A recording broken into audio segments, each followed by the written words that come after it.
Three. Amy, thank you so much for joining us on the podcast. How are you, sister? I'm doing well. Thank you for having me today.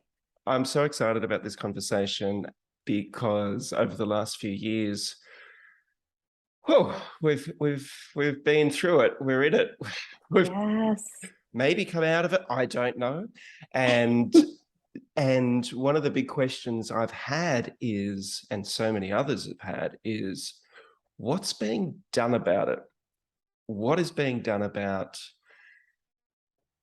I don't even know how to put it into words. I don't even know how to sum up the last few years. I don't even know if there is a word, or Yeah. if there's a phrase, or if there's, I don't know. Maybe I'll ask you that. How would you sum up the last few years? I mean, gosh, I've been through so many different mental phases of it. And perhaps to give you a little bit of my background and how I ended up where I am right now before I just jump right in. So, I am a mom and I have a daughter who was going through high school while all the COVID craziness was going on. And I, as many parents felt, did not like what was going on at all. And I went rounds with the principal and the school board and our local public health agency and just kept feeling like I was getting nowhere with them in making changes that I thought were reasonable. And there were a lot of other parents working with me, of course. So anyway, I have been a War Room fan and was watching that one day when they put out the call for volunteers for this DailyClout project. And I said, I'm going to do that. I feel passionate about that. I'm going to sign up. So I signed up and I got contacted a couple of days later by Craig Klein, who's our Chief Revenue Officer. And he asked me, when I signed up, I didn't have like the doctor or nurse or any of that background. So I just filled out the other field and put project management and business process improvement because that's my background. And I put that in, and he contacted me. He's like, what would you think about managing this project with these 3,000 volunteers? And I just felt so passionately about what was being worked on that it was truly historical. I said, I'm going to go for it. And so that's how I ended up working for DailyClout. So back to your question, how would I summarize the past few years? I think I was in shock at first at the things I saw happening. And now when I look back on it, I really view it as attempted tyranny and an assault on our freedoms. And just, I feel like it's very greed driven, and that humanity and the well-being of humanity has been truly brushed aside for the first time. And that the first time, on such a gigantic scale. Clearly, it's happened in other instances like the Holocaust and so forth. And so now we're at the point where some of the truth is coming out about what's been going on. And I feel like we are in an information war, really, about getting the truth out. And to me, it seems almost like a spiritual war between good and bad forces that are working. It certainly does all of that you said. Yeah. I Yes. think a lot of people that will be listening or watching this have been through the same situation.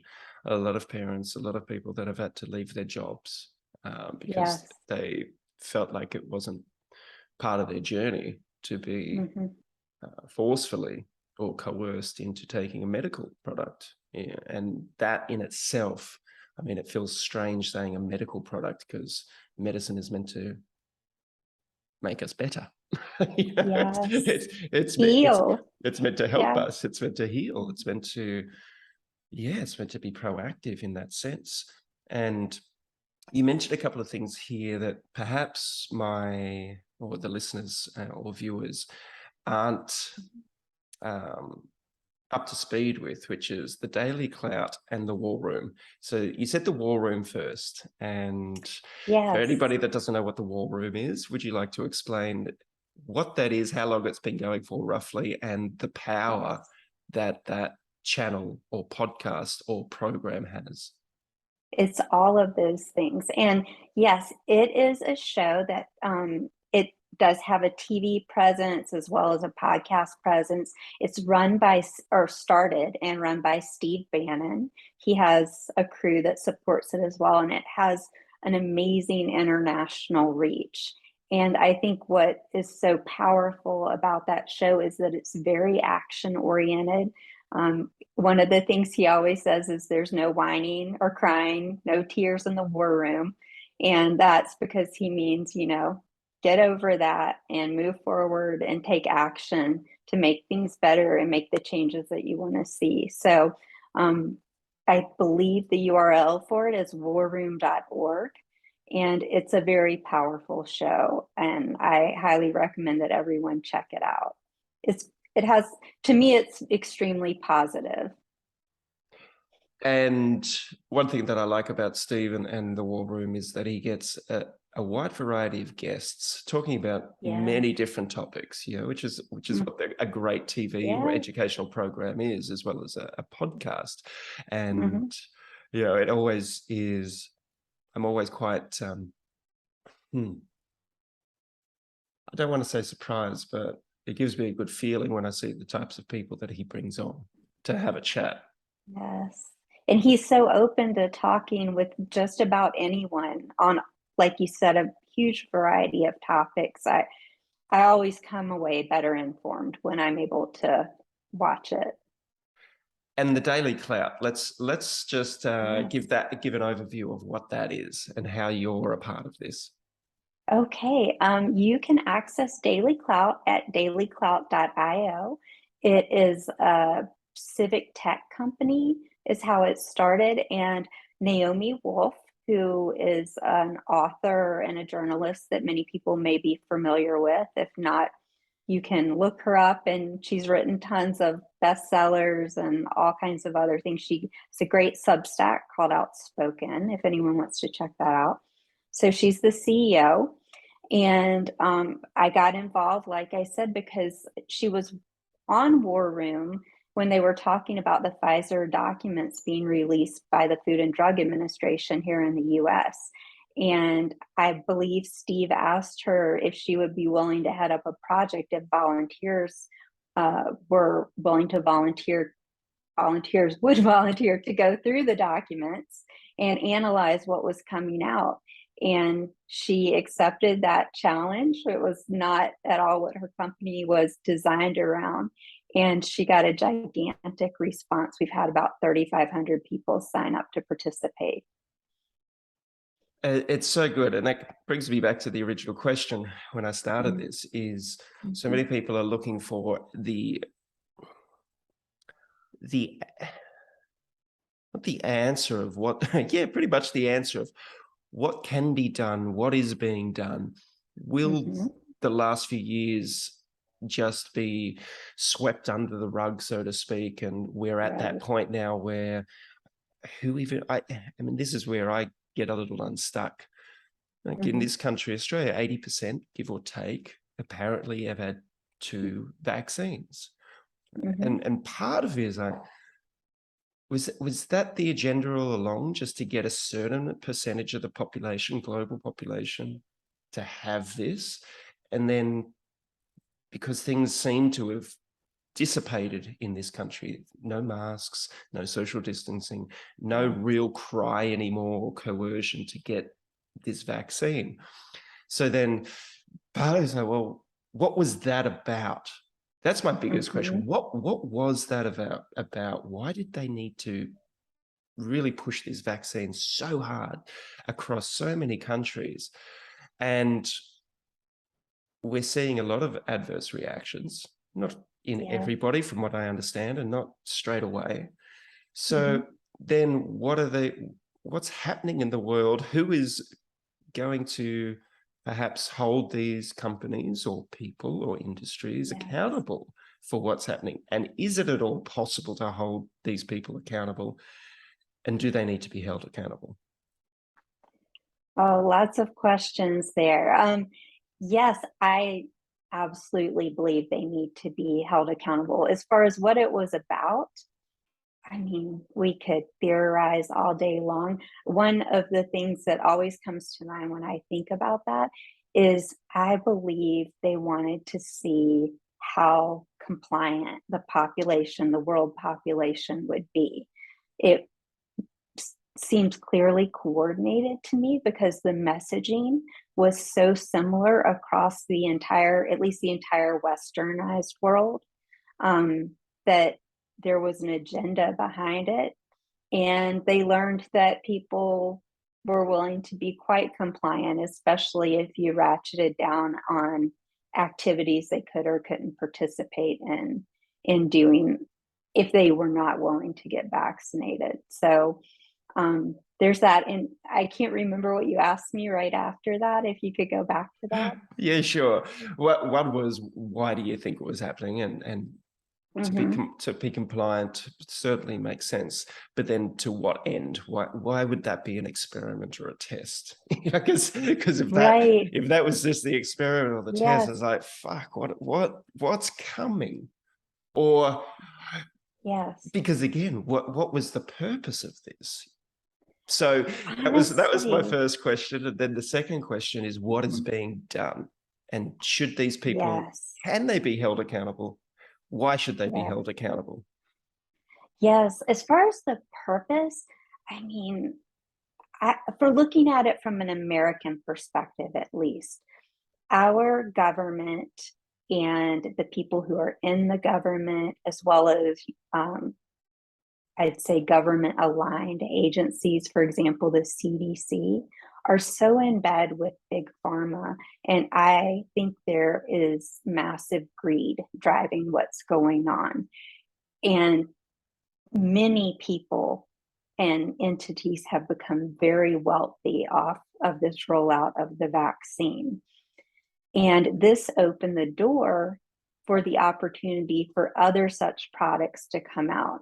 And one example I will give of that is Pfizer currently has a flu vaccine, an mRNA flu vaccine, different than the one that we've all heard of before, in phase 3 trials now. And it very much looks like it will get approved. And so when that comes out, I believe that they are likely to get rid of the traditional vaccine, and they'll have this new product out, which they'll be able to make even more money off of because it's proprietary. It hasn't been made generic yet. So I think greed is somewhat of a driver. As far as holding companies and governments and all of those things accountable, at least here in the US, it's quite challenging. We have something called the PrEP Act that gives very broad, I should say, legal immunity to all entities and people involved in the entire vaccine process, all the way from development to the person injecting it in your arm. Essentially, they can't be held legally accountable unless you show something called willful misconduct, which has a very specific definition in the PrEP Act. It's hard to prove willful misconduct. And the other way to hold them accountable is if you can prove fraud. And I personally think that it's probably going to be easier to prove fraud. We've seen a little bit of evidence coming forward that might hold legal water, I would say. I can talk some to those things, but clearly people at all levels of government and in medicine, everyone who coordinated on this really needs to be held accountable. And I think it's going to take quite a while to make that happen. I believe it will happen because I think there's going to be such a public outcry as we continue seeing more and more adverse events happen. Tell me about the 3,500 volunteers and what is their role at this particular point in time? Because you mentioned the Pfizer documents, and I believe there's a lot of them. There are, yes. So kind of the backstory to that is a lawsuit was done. We tried to do Freedom of Information Acts here in the US, it didn't work. A lawsuit was done by Aaron Siri to get the Pfizer documents released by the FDA. And when that was done, the FDA has had to release approximately 55,000 pages per month for 8 months. And this is the last month that they have to release documents. So they just recently, I think it was on the 6th, released more. It was actually data. So it's documents and data, like data files. And I think the PDFs are over 80,000 pages of PDFs and millions of rows of data. In the lawsuit, 40 rows of data equals 1 PDF page. So when you say they're releasing 55,000 pages per month, they calculate up any data files that come out as part of the pages. So what the Pfizer project volunteers have been doing is taking especially the PDFs that come out and just combing through it. I would get the list each month of what came out. It's posted on a public website. It's medical professionals for public transparency, I believe it is. It's phmpt.org. I can't remember exactly what it stands for. But anyway, they're all posted there. And I would break them out and assign them to groups of volunteers.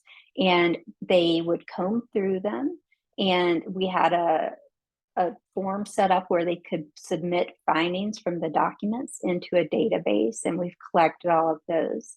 And additionally, we had some smaller research groups that focused on reporting on particular things that were of interest. Some of you guys may have heard of reports on, for example, breastfeeding issues or babies being harmed or pregnant women, menstruation problems. There's been male fertility harms, things like that. We've had volunteers working on that. And the 3,500 volunteers are comprised of doctors and nurses and data analysts and medical fraud investigators. It's people from all backgrounds, all walks of life, biostatisticians, regular statisticians. And then we also have about 250 attorneys who have signed up to help us with legal efforts here in the US. And we've submitted some letters to state attorney generals here. And additionally, Naomi has a couple of lawsuits that are in the works as well.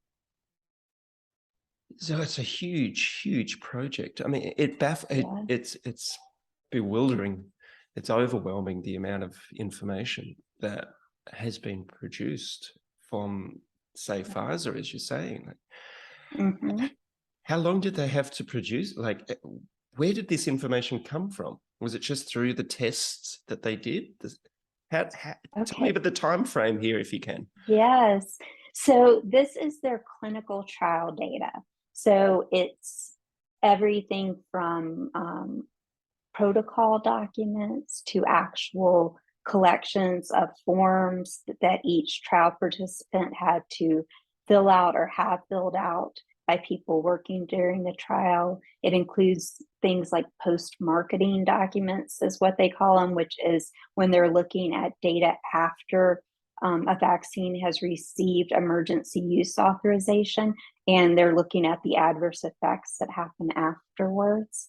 I mean, it's tons of different types of documents. It's been a lot to go through.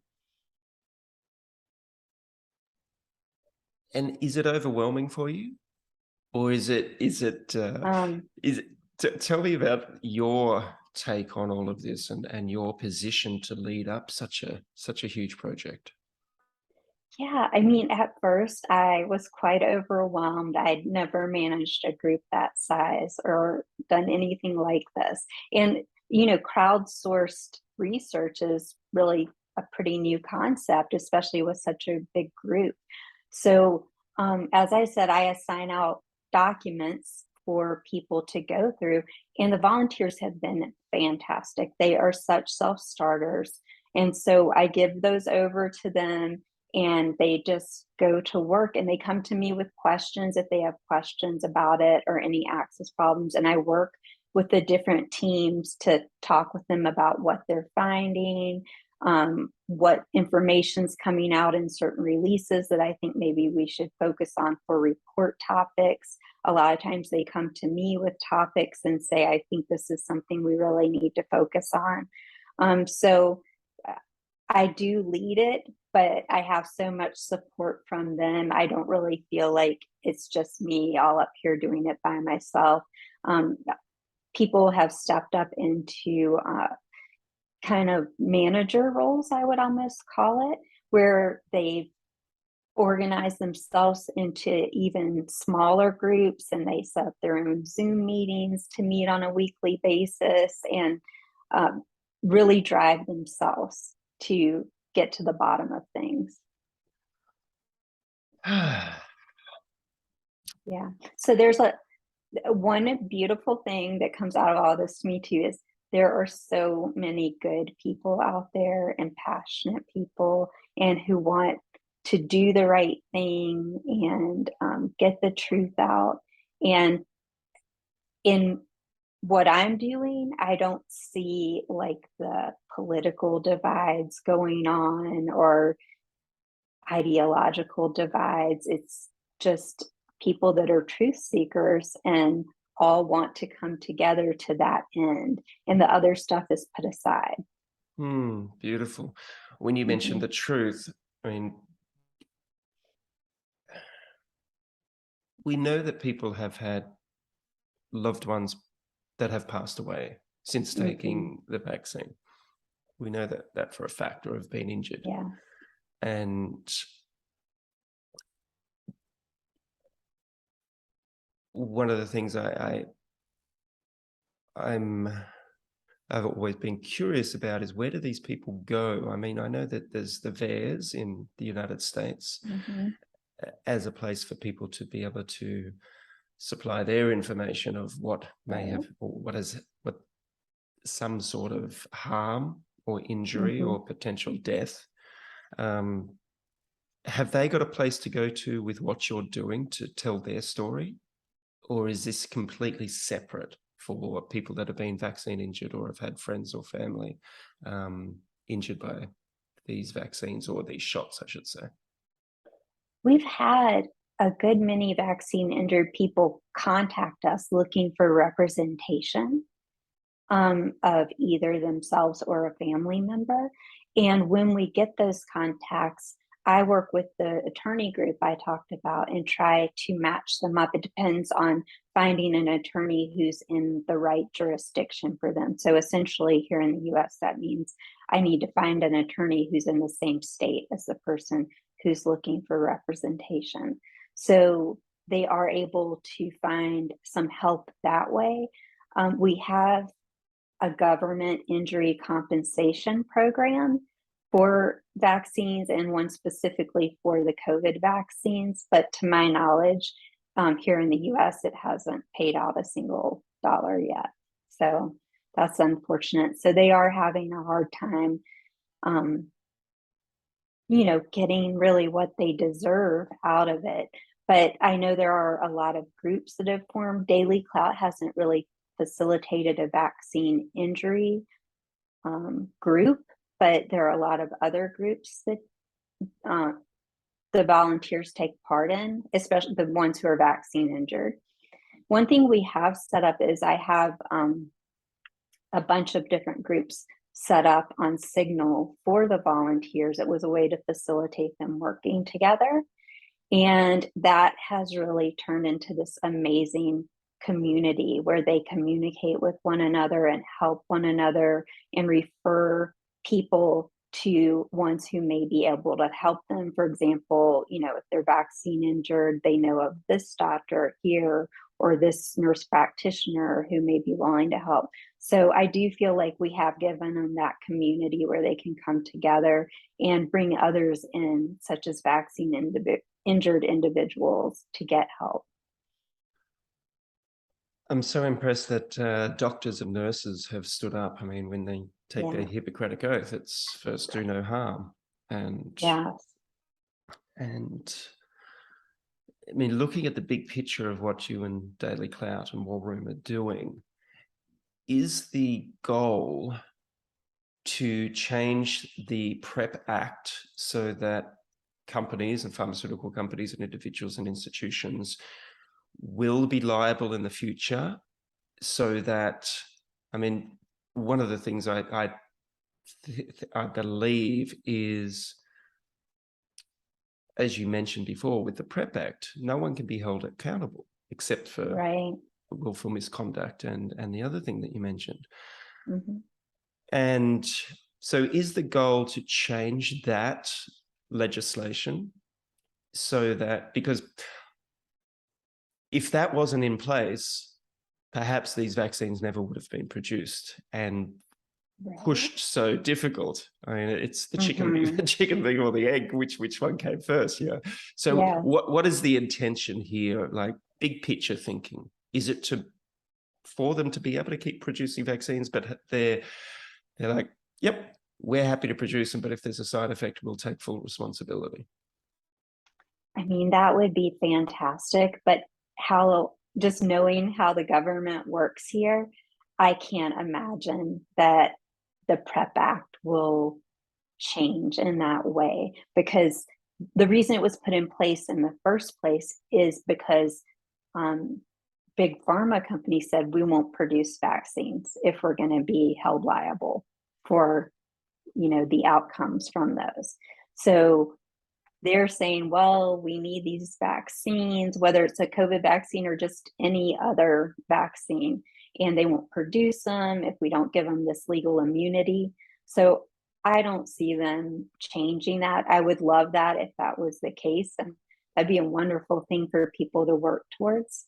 I feel like my view on what the outcome goals are, again, to explain to people what's really happening and demonstrate, for example, what Pfizer knew during clinical trials, and yet what they and our government moved forward with in the COVID vaccines, knowing all the harms, knowing that it didn't prevent transmission. And by exposing those truths to people, I am hoping there will be less uptake of such vaccines in the future. And we're seeing that, for example, with the bivalent vaccine that just came out here for the fall. There's been very little uptake of that, I believe. I don't even think it's up to 2% in the US so far. Would anybody have taken these vaccines if they knew what was in the Pfizer documents, do you believe? I mean, maybe a few people. I think it would have been very few people, just truly those that were paralyzed with fear from what they heard mainstream media putting out there about the deaths, and kind of took it at face value and didn't do their own research. I can't imagine anyone taking it knowing what's in there. Like, one example I'll give to your listeners who may be interested is there is a post-marketing document, which I mentioned earlier. There's one in particular. It tracks data from December 11th, which is 2020, which is when the EUA was approved, through February 28th, 2021. So just slightly over 2 months. In the document has adverse events and adverse events of special interest. Adverse events of special interest tend to be the worst ones, the ones that are more concerning, and ones that are of particular interest to the company that's developing the vaccine because of the bad outcomes they have. There's an appendix in this document that's 8 pages long, margin to margin, top to bottom, side to side, of 1,290 adverse events of special interest. And when I read it, I was just horrified. I actually had to go and take the data out of the PDF file and throw it into Excel and sort it so I could count them, because it doesn't list them out by number in there. And when I saw the number, I was just like, my goodness, they know these horrible outcomes are happening and they are still moving forward, chanting the safe and effective narrative. And these were cancers and autoimmune disease and cardiac events and all kinds of reactivated viruses, like meningitis or all different types of herpes viruses that have been reactivated, things that were very harmful to people. We saw a huge push in this country and other countries from celebrities and news outlets, media outlets. In this country, I remember 2 of our free-to-air channels had slogans and campaigns where their celebrities were seen taking the shot and telling people, take the shot for the country, and it's just one shot. We had celebrities saying, let's get to, we're all in this together. We have to mask, we have to social distance. Looking back on it, I was quite vocal about it because some of my chef friends and hospitality, and I used to be in the mainstream media hosting a television show over here. I'm like, what the fuck are you guys doing? What are you doing? Yes. Are you getting paid for this, or is it? Or do you actually honestly believe that a vaccine is the only way forward, or wearing a mask is the only way forward? So, and I know it's similar in different parts of the world, especially in the US. I think some information came out last week or the week before saying that the NFL, the NBL, certain celebrities were, I don't know whether the right word is paid or coerced to promote getting their vaccine. Schwarzenegger, Hugh Jackman, the list goes on and on and on and on. Do you believe with what you're doing that, are there any celebrities interested in learning what you're doing? Big name people that have the position or the reach to share the information that you're uncovering? Yeah. So as far as what I would call Hollywood celebrities, we haven't seen a lot of interest out of that type of person. I know that when Justin Bieber had his facial paralysis happen, there was some talk that he was possibly going to get in touch with us about the research we were doing, so he was aware of it. And as far as I know, we didn't hear from him. I haven't heard anything about that. But my belief around that type of thing is there's these people who went so far in on, this is the only way, this is what we're doing, I believe it, it's the way out, I've communicated it everywhere, that they either don't want to know the truth now because it's perhaps in them and in their children. And, it's kind of a loss of face to go back and say, maybe I was wrong about all of this. But we have had some people who are bigger names. For example, I can't think of his name right now, but a chef here who, the industry, the restaurant industry and hospitality industry were so impacted here, who has really communicated out this type of information. And there's definitely people, if you get on an alternative platform, for example, like Getter, you'll see a lot of engagement from what I would say is typically the more conservative type celebrities who are interested in what we're doing and have promoted it. But it's been a hard thing to get it out there, and the mainstream media acts like we don't exist, and we only exist if we make a mistake, by the way.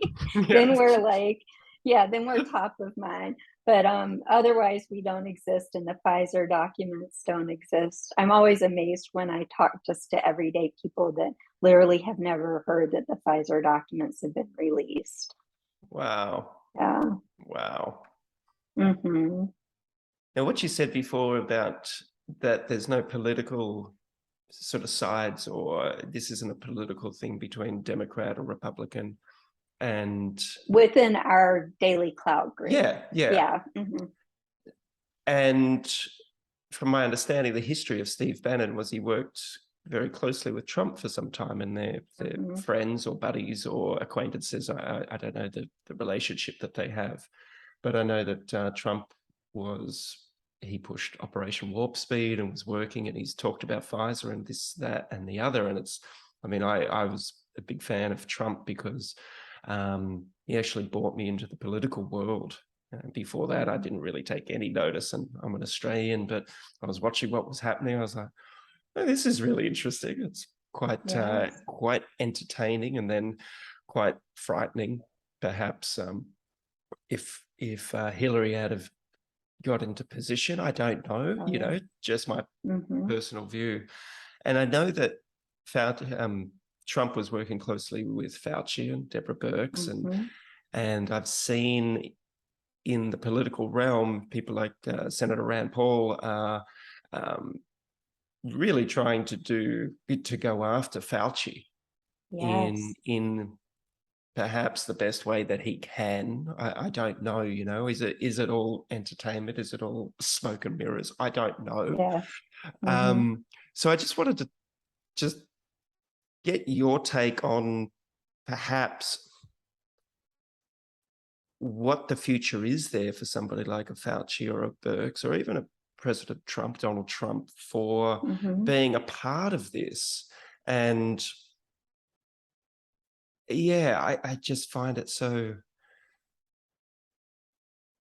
bizarre that someone like Fauci is still in the position that he's in with all the nonsense that has been said coming out of that mouth. You Yes. know, so much hypocritical information that, Mm-hmm. again, is that on purpose? Yeah. Well, he just live got his number 5 shot. So he's apparently still all in on doing that.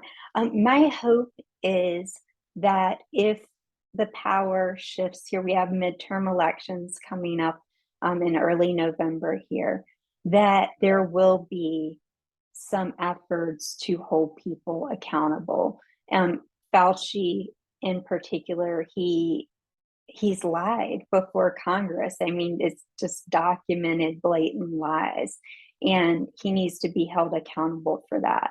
As far as Trump and Operation Warp Speed, uh, you know, I do believe he was getting a lot of bad advice from some of those people who surrounded him. And, so in the moment and maybe didn't know exactly what to do. I think it's been what I view as a failing of Trump, now knowing what is out there, to not come forward and say, explain his situation. These are the people that are advising me. We're in the heat of the moment. I did what I thought was best. Now that I know all this information, I know there's all these vaccine injured people and so forth. I've changed my mind about this. I wish it hadn't gone down how it had. I think he would gain a lot of extra traction with people if he would do that. I've heard many quite conservative people say that they just don't know, like, if he runs again, if they can vote for him, because he was behind the start of all of this, and he is the one that started lockdowns, and he's the one that kind of let Fauci run wild. And if he doesn't come forward and admit any error or accountability for those things, they don't know if they can vote for him if he chooses to run again. So I think it's kind of a mixed bag about what the accountability will be. I'm very glad to see people like Rand Paul who are really fighting for that. And we have some other people in Congress who are also quite passionate about it. I'm hopeful that even more truth will come out of what was happening in the CDC and FDA. But like, another thing with the FDA recently is, how did we move from needing human clinical trials for new drugs that were coming out to now those aren't required, like for the boosters that are coming out? The most recent Pfizer booster that came out was tested on 8 mice, and they said it's good to go. And they rolled it out to the human population, and nothing like that has happened before. I've been personally fined by our TGA, the Therapeutics Goods Association of Australia, which is, I guess, the Mm-hmm. equivalent of the FDA. Yes. I think I've been fined over $100,000 over the last few years for promoting health products that we're not allowed to have claims that they actually do anything. So I find it quite interesting that the TGA here and the FDA and the CDC and other health agencies around the world have this nearly blanket statement that there's certain things that you're not allowed to promote that can help people, which have been around for a long time. But things that we know now do cause harm seem to get to the tick of approval. Yes. I mean, for example, my husband and I are always like, what about exercise and vitamin D and zinc? Where was all the messaging for that? There wasn't any, other than in alternative spaces, people that are interested in that type of thing, but never in the mainstream media or from our government entities did anything like that come out, which is heartbreaking because that could have helped so many people. Yeah. And I can't remember exactly what the effort is that's going on now, but essentially what it is here in the US, there's something happening where they're trying to take control and regulate vitamins and supplements much more strongly. And it would be crushing to the industry. And that just breaks my heart to hear that, because that is what we have access to right now. And they want to make that access not as easy to us anymore. And I saw that you, I believe, are a paleo chef. Is that correct? Yeah, we've been promoting that way of life for quite some time now. I eat paleo, and that's been life-changing for me. I'm like 3 or 4 years in now. And yeah, food is medicine is one thing I always tell people. If you want to heal, that's a great place to start. Yeah, it's a wonderful place to start. Congratulations, well done for discovering that, and that it works for you as well. Yes, well, it helps tons. I had all kinds of bad inflammation throughout my body, and was willing to try just about anything to try, and somebody suggested that, and it's really made a huge difference. So I like that. I'll try anything, even really good food, that nourishes me. even this diet that I don't know if I can stick with it and follow it. But then you start feeling so much better. You're like, I don't want to go back to all that other stuff. So I've stuck with it. Awesome. And it's delicious too. It is. It's delicious. If we could get Steve Bannon and Trumpy onto it, who knows what could happen? Right? Exactly. Could you imagine the lean fighting machines? That's always my thoughts. Is that, fuck, there's a lot of good people out there that still don't look after their bodies, but they're warriors. And I always think, what would they be like if they had extra energy? If they were just, because you don't have to do that much exercise. You just need, you'll just feel good, and you'll have clear thoughts and even extra energy. These people would be unstoppable. They're already unstoppable, some of them, like Steve Bannon anyway. Yes, but you're right. Goodness, what if he had more energy? No one could keep up with them. I like the memes they used to share of Trump on Rocky's body. I was like, that could work instead of the cheeseburgers or the Big Macs or whatever he's eating from McDonald's.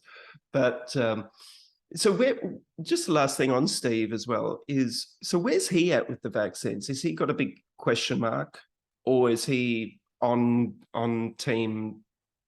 your team and Naomi Wolf's team? Well, I don't know him personally, but from watching him extensively and knowing others who interact with him, I believe he's in the space of everyone do what you want to do and live your life, but those aren't for me, and I'm not doing that. And he seems to be a big supporter of the information that's been brought forward from the Pfizer documents and other sources, and really has made such an effort to bring that to a wide audience. And I'm so thankful for his platform and its reach, because I feel like so many people know that wouldn't know otherwise. Yeah, he's Mm-hmm. a fascinating man, very powerful man. Mm-hmm. mRNA vaccines, you mentioned about the flu Mm-hmm. vaccine and the phase 3 trial. I interviewed a professor the other day, and he was mentioning that he sent me an email after our conversations saying that he believes that perhaps they will engineer a deadlier strain of flu to coincide with the release or the launch date Oh, of these mRNA flu shots. And yeah, it's just interesting hearing, because that was last week I spoke to him, and he didn't say it on camera, but he did send me an email going, yeah. just keep an eye on this. And I hadn't thought about that, but literally nothing shocking anymore. I could see something like that happening also. mm, Big and motivator to try to get people to take it. and have you heard anything about the mRNA shots perhaps being administered to livestock around the globe? Have you come across that yet, or is it just conspiracy theory, or have they got plans to do this? Do you know? I haven't really heard much about that. I know that at least in our country, it has been administered to animals in zoos and to some very negative results. Unfortunately, it's I big animal lover, so it breaks my heart when animals are injured and unnecessarily, clearly by humans. So I have read about what I've seen termed as self-spreading vaccines that have been tested some in animal populations. If I remember correctly, a while back, it wasn't necessarily one of these mRNA vaccines. I don't remember specifically, but there was a test done on rabbits in like the prairie lands of the US, and it was quite effective at spreading whatever they vaccinated with them with from one animal to another. So I know that technology is being looked into. And that would that be through a um, sexual intercourse for it to spread, or? It could be, but in the Pfizer documents, exposure has a very set definition.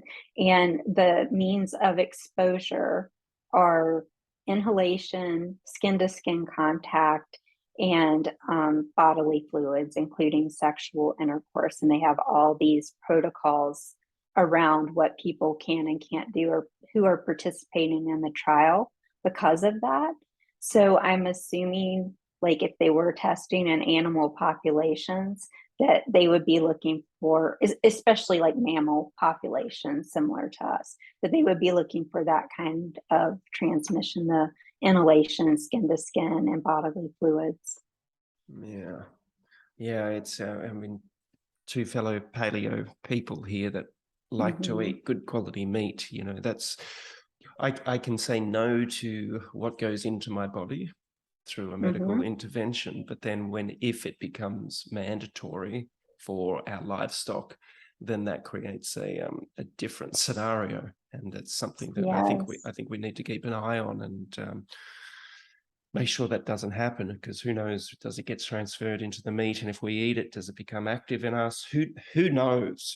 That's Yes. the question. Who knows? And hopefully we can find these answers out before it happens, so we're not chasing our Or tails. what has our exposure level been if the inhalation and skin to skin contact is a real thing? Like, how many people have been exposed in that way? There was a study done out of the University of Colorado that showed that children of vaccinated parents, the children were not vaccinated, had antibodies when they were tested, and were not known to have had COVID at any point and had not had the COVID vaccines. Like I said, they were unvaccinated.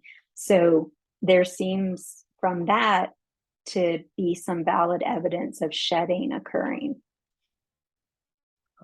I picked up a hitchhiker last year, or the start of this year, I think it was. And usually people around this area live in the bush, in the forest. And most people out here are pretty well unvaccinated. And I picked up this hitchhiker who looked a bit distressed. And I was with him in the car for 20 minutes. And by about the 15-minute mark, he goes, "Thanks for standing up and using your voice to tell people about the vaccines." I said, "Yeah, sweet, not a problem, mate." He goes, "I just had my second one." I went, "Really?" And that night I got sick. I had the sweats, I had the fever, and I hadn't been sick in over a decade or more.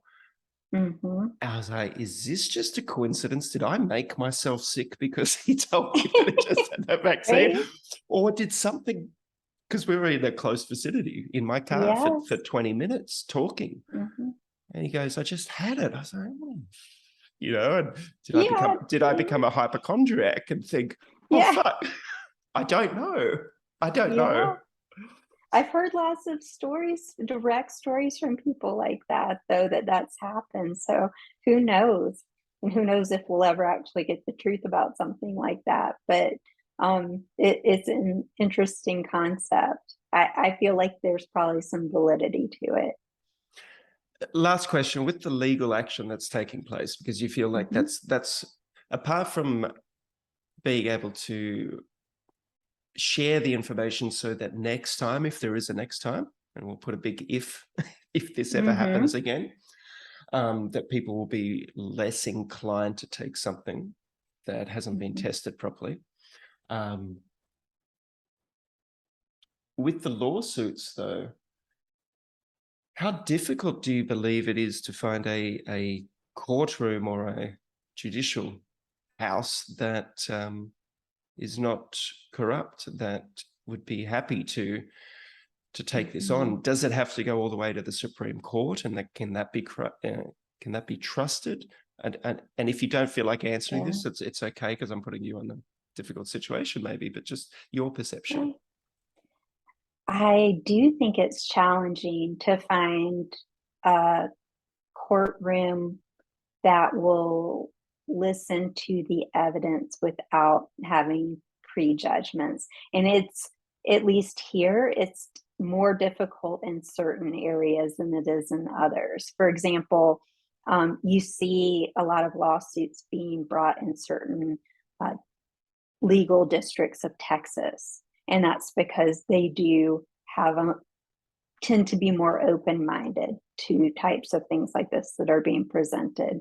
You know, if you take something like this to court in Washington, D.C., it's going to be shut down. And that's also one of the problems with the PrEP Act, like we talked about earlier. If you do take legal action within the parameters around that, it will be put into the DC court system, where you're surely not going to get a fair hearing, I feel like. So that's difficult. You have to choose. Well, we have one lawsuit we're trying to do now, and we're in particular looking at bringing it in a particular area of Ohio, because again, it's a more friendly setting for what we're looking into. The Supreme Court, gosh, who knows? I mean, it's an allegedly conservative Supreme Court, but there's been some very non-conservative rulings as well. So I feel like it's hit or miss. It also seems to be a little bit hit or miss about what they're even willing to take on in here. So there's corruption in the court system and the justice system like there is everywhere else. And clearly, for anyone who follows what's going on with the Department of Justice in the US, there's just massive corruption in there. Is it possible for a state to overturn the PrEP Act? Say Ron DeSantis, for instance. I'm just using him as an example because of what his Surgeon General came out and said the other day, you know, not advising vaccines for a certain age group. Is it possible for a state to overturn the PrEP Act for that state or that jurisdiction, do you believe? Well, the way we're set up in a federal republic, state law comes before federal law. So you can implement state level laws that allow you to circumvent certain things, but it wouldn't overturn something like the PrEP Act that, it's at a federal level, so it still stands. But as you mentioned, in Florida, we're seeing amazing things happen. He chose to run things a certain way and make laws that he thought were what should be in place and are effective, do his own study, imagine that, on the vaccines and what the adverse effects are, and put those results out there. So states can definitely move in a good direction and remove some of being affected by the federal level laws if they choose to. And last question, this is happening in the United States. Do you know of any other groups that are having any success around the world that are doing something similar to you? I don't know of other groups that are, for example, researching the documents like we are. There are other smaller groups within the US who do have some international members. I mean, we have a good many international members participating, which has also been a wonderful thing to experience. So some things are happening on that front, but not at the scale of what we have going on in our group. We have been contacted by some prominent people, for example, in Europe, that want to know more about what we're doing and bring our message and reports and evidence forward over there. So we'll see if that happens. But well, and actually we also, now that I think about it, I almost forgot to say this, Naomi and I spoke at the Reclaiming Medicine event that was recently held in Australia. So it was great to see something like that happening. So things are happening all over the world, but not necessarily the research effort like we have going on. And what's been the greatest part of the last few years? We still haven't come up with a word for it yet, or a phrase, but you personally finding this role or being called to this role, and it's a lot of the people that I've interviewed over the last few years think it's been the best, the worst, but also the best time of their life too, because of new connections and a new path forward for them.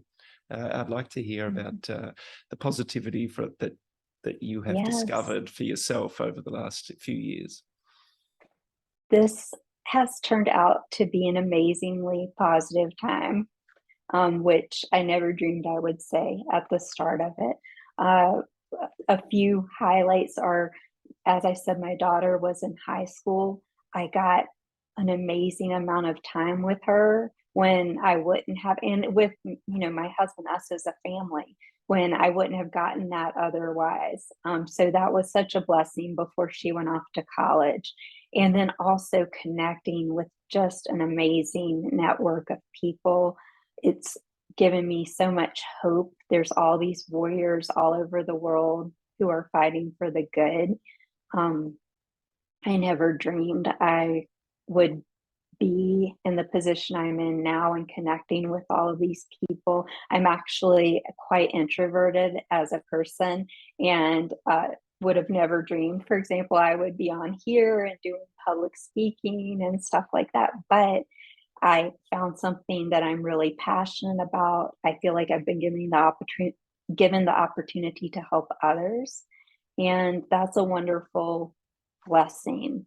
And I also feel like it's brought me more in touch with my spiritual side. I feel like that is something that I guess I'd kind of not walked away from, but just had not paid much attention to.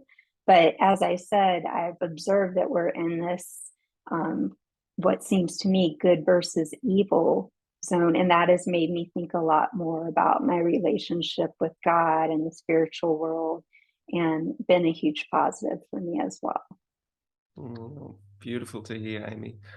Thank you. No, thank you. Thank you so much. I'm sure there's a lot of people that are thanking you right now that are listening to Yeah. this. And you seem like the right person at the right time, doing the right job. Not that it's a job, but walking the right path, walking It your feels path. providential. Yeah. It definitely feels providential that I was given this opportunity.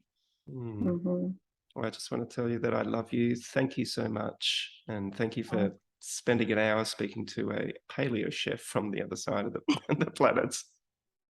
Thank you. Thank you for inviting me on. I've really enjoyed it. You have a beautiful night. And Thank I you. look forward to tuning back in and seeing where this all lands, Yes, me too. Every day is a new day. I can't wait to see where it's going. Well, you take care and have a good rest of your day. Thank you. Lots of love. Okay, thank you. Bye-bye.